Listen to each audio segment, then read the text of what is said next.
Do you ever just feel like all of the anti-discrimination rules in our country are really just anti-white rules? Let's pretend that I live in a town that's 80% white. I get up one day and I decide to go with my friends out to eat, but we don't really know where the white-owned businesses are because nobody's allowed to display white-owned businesses. So we decide to go door to door looking for lunch. The first place we walk into just happens to be a Mexican restaurant. In the Mexican restaurant, we notice quickly that all of the employees are Mexican or of Hispanic descent.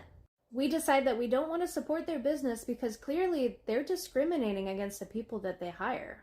So we decide not to eat at the Mexican restaurant because we can clearly see that they are not following the law. So instead, we walk next door to the Thai restaurant, but we notice something very similar. All of the employees just happen to be either Thai or of Asian descent. So we continue on our journey and we walk into the Black-owned business. Inside of the Black-owned business, we see that the majority, if not all of the people that work there, are Black.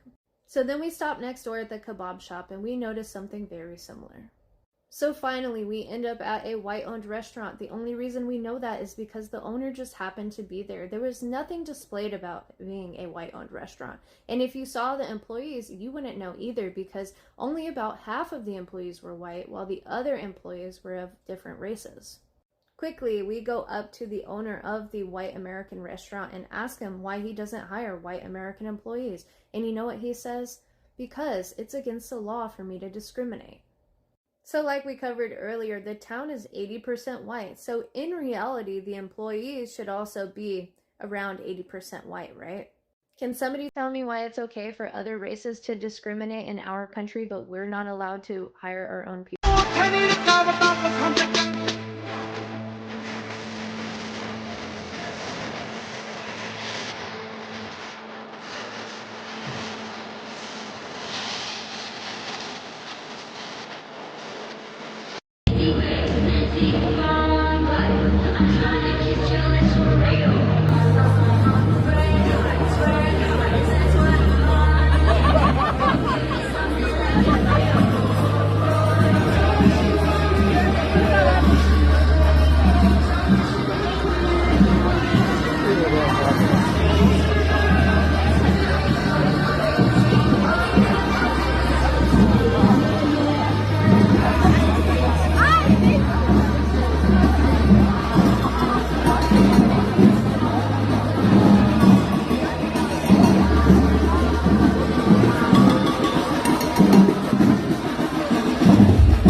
So as a business owner, not only is it difficult for you to open a business, but of course, when you finally open a business here in Canada, you're taxed when you earn, you're taxed when you hire, you're taxed when you grow, and then of course you're taxed again if you sell through the capital gains tax. So would you say that success then in Canada is in fact punished? Absolutely.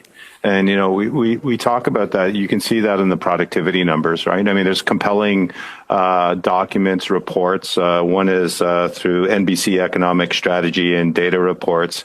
And the title is called The Industrial Implosion. And it clearly identifies investments in capital and growth in the United States versus Canada. And I'll just hold this up quickly, but I'm sure it can be supplied. These charts represent the blue line, the United States, and its investment strategy on equipment and capital. And you can see the red line for Canada over the last 10, 15 years. So, yes, it's just, when I talked about earlier, the question was asked, when you talk about high input costs, meaning wages, to the immigration policy issue, we tried to hire some engineers and program managers during growth in Canada, and each one of them all of them coming into our facility wanted $80,000 to $100,000 to start. And they referenced the high living expenses in Toronto, for instance. And, between the car insurance costs, between the rent costs, between the living costs, we hear every reason why, as an owner and as an entrepreneur, I need to be burdened with all these costs in order to compete. And when you're competing against companies in Georgia who are paying $16 to $17 for general labor, they're paying their program management engineering teams an average wage of $70,000 to $80,000 in U.S.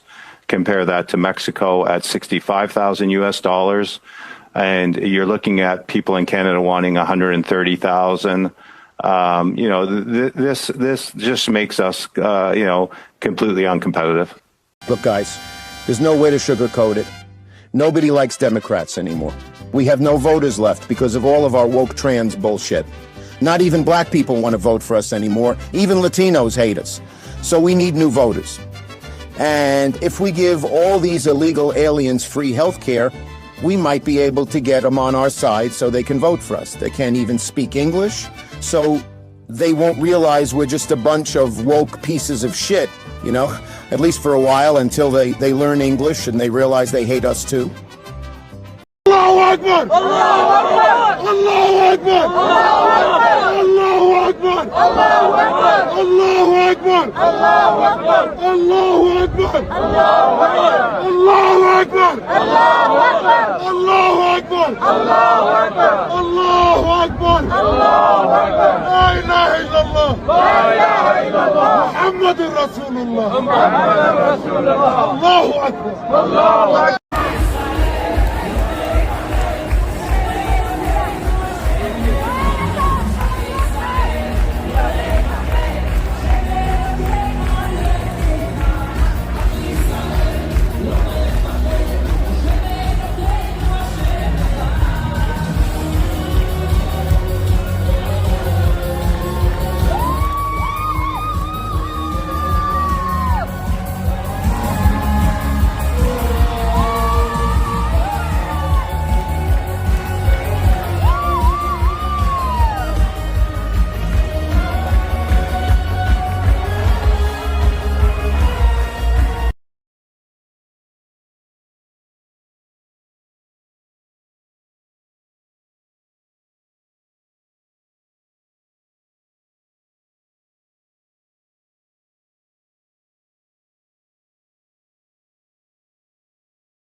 This is the President of the United States during a government shutdown, basically pushing out juvenile things on social media. You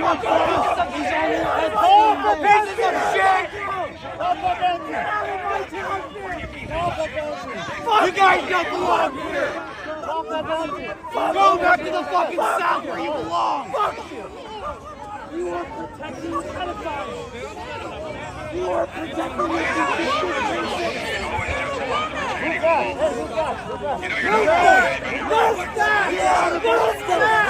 Get out of our city!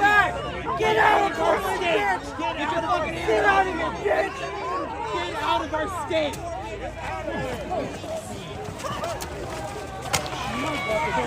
Get your hands off my fucking gun! Guys, stop! Let's go!